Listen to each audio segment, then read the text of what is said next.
नमस्कार, मी योगिता किचनमध्ये तुमचं खूप खूप स्वागत आहे। आज मी तुम्हाला वेगळ्या पद्धतीने उकड दाखवणार आहे। याच्या आधीचा व्हिडिओ सुद्धा मी वेगळ्या पद्धतीने दाखवलेला आहे आणि इथे मी जवळजवळ 1 वाटी तांदूळ घेतलेला आहे। ह्या वाटीने मोजून घेतला आहे आणि पूर्ण 1 दिवस आधी मी इथे भिजत घातलेला आहे, बघू शकता तुम्ही। पण त्याआधी माझ्या चॅनलला तुम्ही नवीन असाल तर लाईक, शेअर आणि सबस्क्राइब करायला विसरू नका। इथे आपण ओलं नारळ किसून घेतलेले आहे। त्यानंतर 1 वाटी ओलं नारळ घेतले, 1 वाटी गूळ घेतला आहे, वेलची घेतली आहेत 4 आणि त्या छान कुटून घेतल्या आहेत। 1 वाटी दूध घेतले आहे। दुधाच्या ठिकाणी तुम्ही पाण्याचा सुद्धा वापर करू शकता।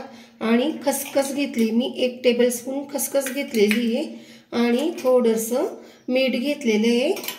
आणि त्यानंतर आता आपल्याला ह्या तांदळाचं पाणी इथे काढून घ्यायचे आहे आणि नवीन स्वच्छ दुसरं पाणी टाकून घ्यायचे। एकच दिवस भिजत घालायचे हा तांदूळ, जास्त दिवस भिजत घालायचा नाही। दुसऱ्या दिवशी लगेच मोदक करायला घ्यायचे। आता ह्या पाण्यातून आपल्याला काढून घ्यायचे आहे। तांदूळ आपण पाण्यातून काढून घेतले आणि बघू शकता इथे मी तुकडा तांदूळ वापरलेला आहे। तुम्ही इथे रेशनचा किंवा दुसरा कुठलाही तांदूळ वापरू शकता, झटपट असे मोदक तयार होतात। इथे मी गॅसवर आधीच कढई तापायला ठेवली। त्यानंतर आता कढईमध्ये आपल्याला 2 चमचे तूप टाकून घ्यायचे, म्हणजे वितळलेले 2 चमचे, आणि घट्ट असेल तर 1 चमचा टाकायचा आहे आणि छान असं तूप आपल्याला तापू द्यायचं आहे। त्यानंतर त्यात आपल्याला खसखस घालायची आहे। खसखस छान खरपूस भाजल्या गेली आहे, बघू शकता खसखसचा रंग बदलला आहे। त्यात आता आपल्याला खोबऱ्याचा किस टाकून घ्यायचा आहे आणि तो सुद्धा छान परतवून घ्यायचा आहे। आधी आपण खसखस का टाकून घेतली तर बघू शकता तुम्ही पूर्ण खोबऱ्याच्या केसमध्ये एक खसखसचा दाणा पूर्णपणे मिक्स झालेला आहे। त्यानंतर वेलची पूड सुद्धा आपल्याला अशाच पद्धतीने टाकून घ्यायची आहे, म्हणजे एकजीव होतं सगळं। आणि त्यानंतर आता आपल्याला हा 1 वाटी गूळ टाकून घ्यायचा आहे। तुम्ही पाऊण वाटी सुद्धा गूळ घेऊ शकता। छान असं रसरसीत सारण तयार झालेलं आहे, बघू शकता तुम्ही। कलर सुद्धा खूप छान आला आहे।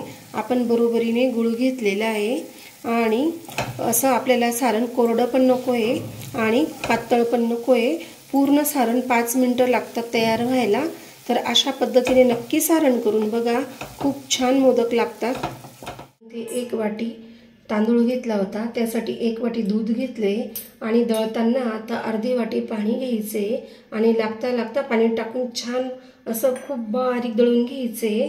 तर मी हे इथे मिक्सरच्या भांड्यात तांदूळ टाकून घेणार आहे आणि छान वाटून घेणार आहे ते।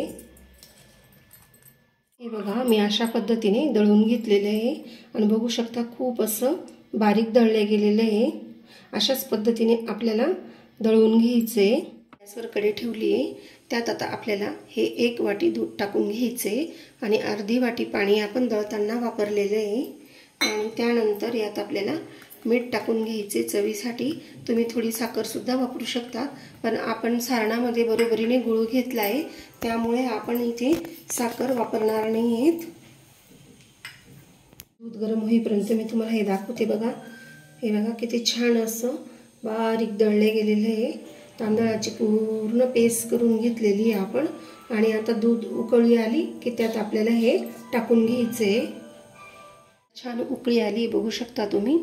आणि आता गॅस पूर्णपणे कमी करायचा आहे किंवा बंद करून द्यायचा आहे आणि त्यात आपल्याला आता हे तांदळाची पेस्ट टाकून घ्यायची आहे, हे बघा, आणि छान मिक्स करत जायचे।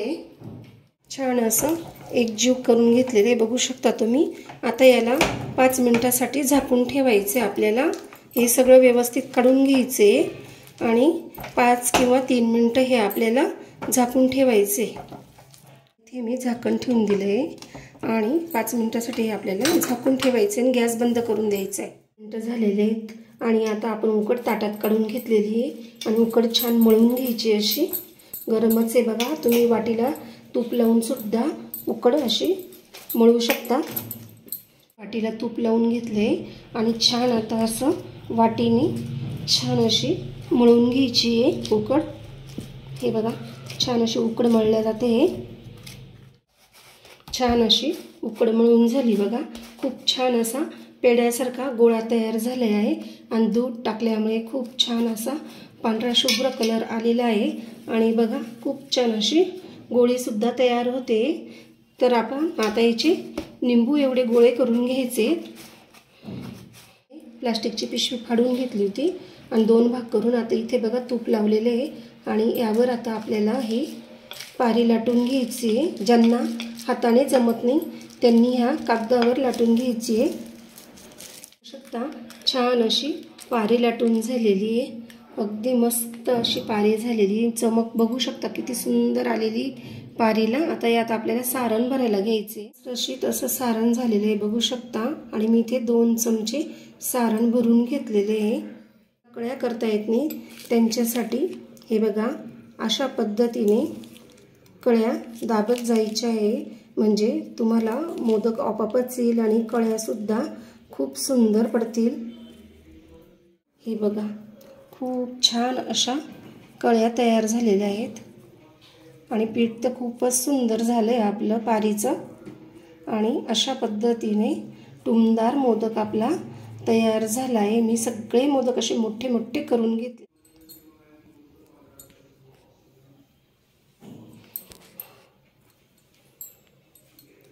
बघू शकता खूप सुंदर असा मोदक आला आहे। तांदळाची उकड इतकी छान झालेली आहे की ती पोळपाटला सुद्धा चिटकत नाहीये आणि बघू शकता सहज उचलून घेते मी ती उकड आणि छान अशा पद्धतीने तुम्हाला पारी लाटता येऊ शकते।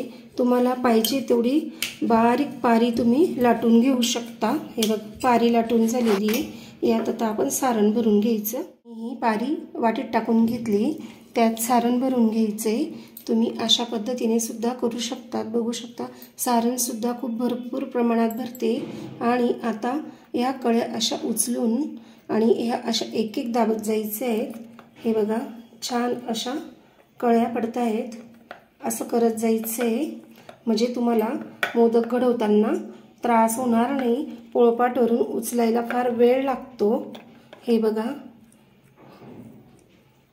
छान असा टुमदार मोदक आपला तयार झाला आहे वाटीत। हे बघा आणि छान असं करत जायचं आहे मोदकाला। हे बघा खूप सुंदर असा मोदक तयार झाला आहे। याला कळ्या पाडून घ्यायच्या आहेत। आपण हे पोळपाटवर लाटून घेतलेले आहे। थोडंसं असं पाण्याचा बोट करायचं आहे कारण की छान शिजल्यामुळे त्या कळ्या उलून जात आहेत। हे बघा अशा पद्धतीने कळी दाबत जायची आहे। हे बघा खूप सुंदर अशी कळी पडली आहे। छान अशा कळ्या झाल्या आहेत आणि हे बघा पूर्णपणे छान अशा कळ्या झाल्या आहेत। आता हे असं जवळ करत जायचं आहे आणि असं हलक्या हाताने आपल्याला हे जवळ आणत जायचे मोदकाच्या कळ्यांना आणि मोदक घडवायचे आपल्याला। हे बघा खूप सुंदर असा मोदक तयार होतोय। उरलेलं वरचं पीठ आपल्याला काढून टाकायचं आहे। हे बघा खूप सुंदर अशा कळ्या आलेल्या आहेत। आता हे वरचं उरलेलं पीठ मी हे काढून घेणार आहे। टुमदार मोदक कळींचा तयार झाला। हे बघा असे मोदक तयार झाले बघू शकता। अगदी खूप मोठे मोठे मोदक केलेले आहेत मी आणि हे जवळजवळ 11 मोदक झालेले आहेत। मीडियम साईजचे 21 मोदक तयार होतील। हे अचूक प्रमाण आहे आणि ह्या प्रमाणानुसारच तुम्ही मोदक घडवायला घ्यायचे। मी सारण सुद्धा यामध्ये 3-3 चमचे भरलेले आहे। तर आधीच गरम पाणी करायला ठेवलं होतं आणि त्यावर आता ही चाळणी ठेवायची। चाळणीवर मी केळीचं पान ठेवलेले आहे, त्यावर आता आपल्याला एक एक मोदक ठेवायचे। तर आता मोदक आपण वाफवून घेणार आहोत। आपल्याला जवळजवळ हे 10 मिनिटं मोदक हे वाफवून घ्यायचे आहेत। 10 मिनिटाच्या वर मोदक वाफवायचे नाही कारण की जास्त वाफवल्यामुळे ते वातड होतात, म्हणून आपण फक्त 10 मिनिटासाठी मीडियम गॅसवर हे वाफवून घेणार आहोत। तर मग आपण हे झाकून देऊ। 10 मिनिटं झालेत आणि मोदक छान वाफून झालेत आणि आता गॅस बंद करून गार करून काढून घ्यायचे. असे मोदक तयार झालेत बघू शकता. आता सगळे मोदक मी एका प्लेटमध्ये काढून घेणार आहे. आणि असे सुंदर मोदक तयार झालेले आहेत बघू शकता. मऊ लुसलुशीत भरपूर सारण भरून केलेले मोदक तयार झालेत आणि पारी सुद्धा बघू शकतात. खूप छान अशी बारीक पारी झालेली आहे आणि त्यावर छान अशी मस्त आपण तुपाची धार टाकून घेणार आहोत. नवीन पद्धतीने सांगितलेली रेसिपी तुम्हाला कशी वाटली ते मला कमेंट्स करून नक्की सांगा आणि आवडल्यास लाईक करा, शेअर करा आणि सबस्क्राईब करा. आणि तुम्हा सगळ्यांना थँक्यू.